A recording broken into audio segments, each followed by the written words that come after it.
नमस्कार दोस्तों। आज की कहानी बहुत ही दिल छू लेने वाली कहानी है। यह कहानी सुनकर आपके आंखों में आंसू तो ज़रूर ही आ जाएंगे। तो चलिए दोस्तों, कहानी शुरू करते हैं।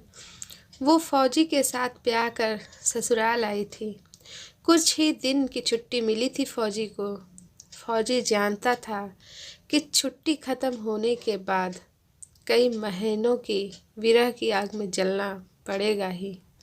उसे अच्छे से पता था कि जुदाई तो हमारे किस्मत में लिखी ही है, क्योंकि छुट्टियों भी कहाँ बेसी दिन की रहती हैं। छुट्टियां रद्द कर दी गई एकाएक। फौजन तो बिल्कुल ही घबरा गई। मैं फौजी की पत्नी के लिए बोल रही हूँ। कारगिल में जंग शुरू हो चुकी थी। 10 दिन ही तो अभी हुए थे आए हुए फौजी को, मगर 10 दिन छुट्टी खत्म होने के पहले ही उसका बुलावा आ गया था। फौजी की पत्नी के चेहरे पर मायूसी साफ दिख रही थी कि अभी कुछ दिन ही तो हुए थे शादी को, और इतनी जल्दी चल दी ये लड़ाई पर। उसके नैनों की चंचलता खो सी गई थी, पथरा सी गई थी उसकी आंखें अपने पति के जाने के लिए। भरे सागर जैसी गहरी आंखों में पानी के बांध, ऐसा लग रहा था कि अब वो बांध टूटने ही वाले हैं। जाते वक्त फौजी ने अपने पत्नी को गले से लगाया और बोला, फौजी से ब्याह किया है तूने तो मन को मजबूत तो करना ही पड़ेगा। बस तेरा पति ही नहीं हूँ मैं, अपनी प्लाटून का सिपाही और भारत माता का बेटा भी हूँ। आंसू मत बहाना, क्योंकि जब फौजियों की बीबी की आंखों से आंसू बहते हैं ना, तो वो देश उजाड़ देते हैं। तो ऐसा कभी मत करना। उसकी पत्नी ने अपने मनोभाव को नियंत्रित करते हुए कहा, जानती हूँ ज़्यादा हक तो माँ और प्लाटून का ही है आप पर। ये तो मेरी नियति है।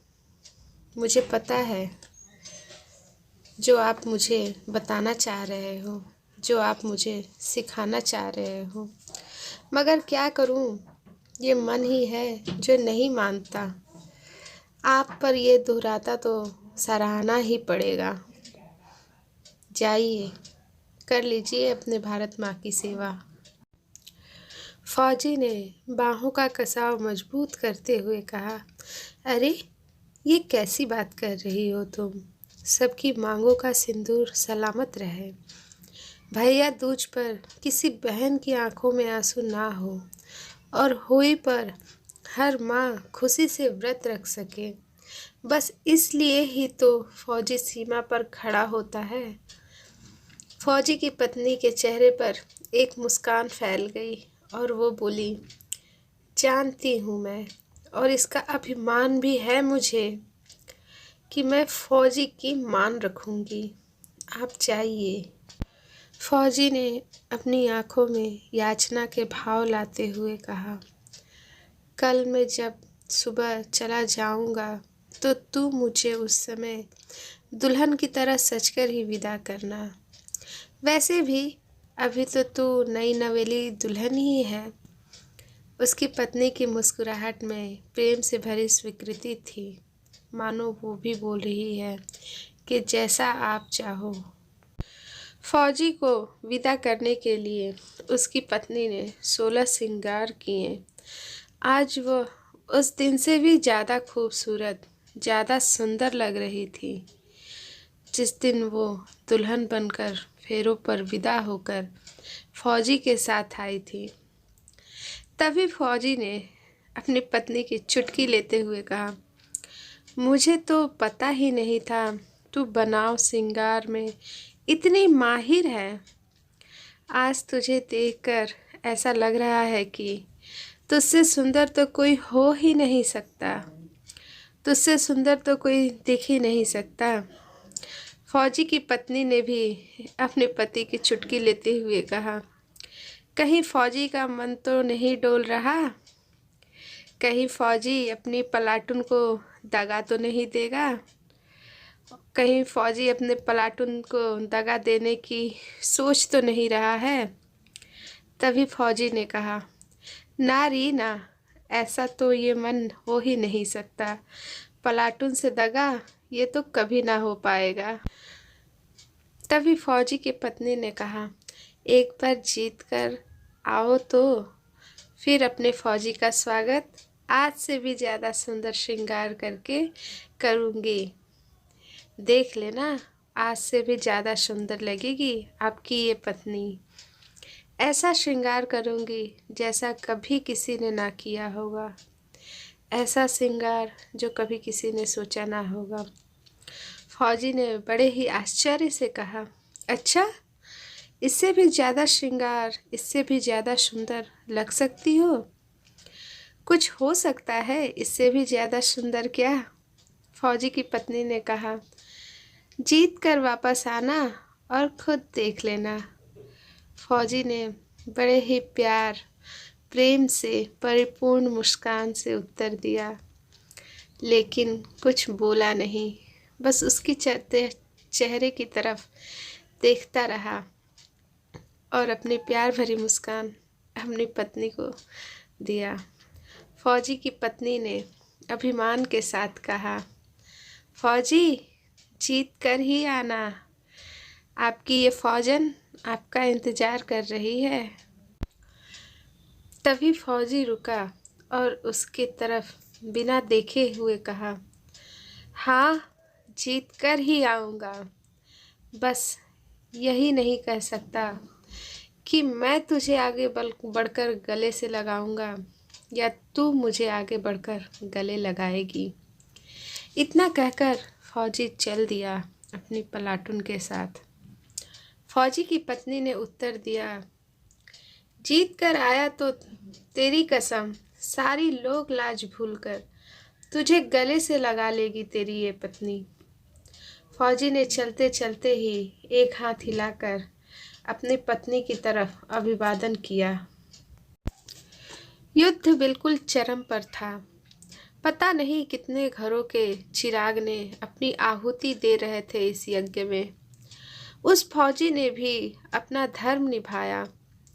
जो भी शत्रु उसके सामने आया वो धराशायी हो गया। जितने घाव फौजी के शरीर पे बनते थे उसका रूप उतना ही विकराल होता जा रहा था। काल का प्रतीक्षा कर रहा था उसकी पूर्णाहुति कि इस राष्ट्र यज्ञ में, लेकिन शायद उसके विकराल स्वरूप को भी देखकर काल भी ठिठक गया था। ऐसा महाविकराल स्वरूप हो जाता है हम फौजियों का सीमा पर जब आर पार की लड़ाई शुरू हो जाती है। और जब तक उस फौजी ने मोर्चा ना जीत लिया तब तक काल भी उसके निकट नहीं आया। फौजी ने अपने प्राणों का उत्सर्ग कर चुका था। उसके प्राण निकल चुके थे, मगर उसका चेहरा उसी तरह तेजमय था। फौजी का मृत शरीर उसके घर लाया गया। ऐसा कोई नहीं था जिसके नेत्रों से अश्रुधारा ना बह रही हो। पूरे गांव को गर्व था अपने फौजी पर, अपने फौजी की वीरता पर। पीढ़ियों तक उसकी वीरता के किस्से गांव की माएँ अपने बच्चों को सुनाएंगी, गांव के हर नौजवान के जुबान पे रहेंगे। फौजी की पत्नी आई और कपड़ा हटाकर फौजी का चेहरा देखा। चेहरे पे कुछ अलग लगा था। उसने उसे हटाया और दोनों हाथों से बलये लेते हुए बोली, कितनी सजती है ये वर्दी मेरी फौजी पर, किसी की नज़र ना लगे मेरी फौजी को। और फौजन ने अपनी फौजी के माथे को बड़े ही प्यार से चूमा। तभी एक हवा का झोंका आया और उसके कानों में फौजी की आवाज़ सुनाई दी, एक वादा तो निभा दिया मैंने, पर दूसरा नहीं निभाया तूने। बोल रही थी ऐसा श्रृंगार करूँगी, ऐसा श्रृंगार करूँगी जैसे किसी ने ना किया होगा, लेकिन तूने तो ना लगाई लाली, ना लगाई सिंदूर। फौजी की पत्नी ने तुनक कर उत्तर दिया, जा नहीं करती श्रृंगार फौजी, दुराहत कर गया ना मेरे साथ।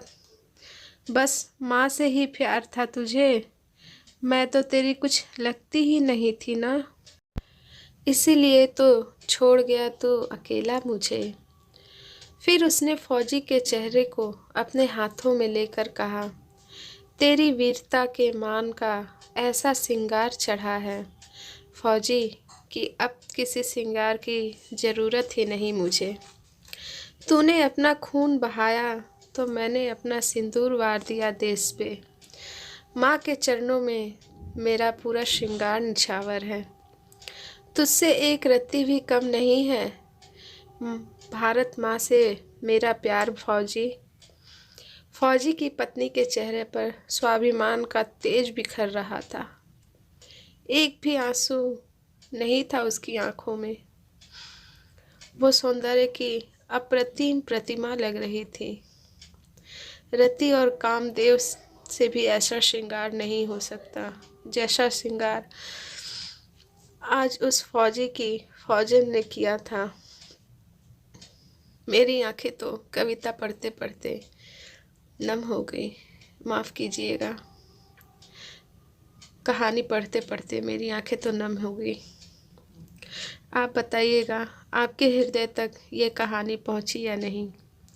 अगर कहानी अच्छी लगे तो प्लीज़ हमारे देश के उन सभी फौजी भाइयों के लिए और फौजन बहनों के लिए एक लाइक तो ज़रूर बनता है। आज नहीं बोलूँगी कि चैनल को सब्सक्राइब कर लो, आपको जो ठीक लगे वो करना।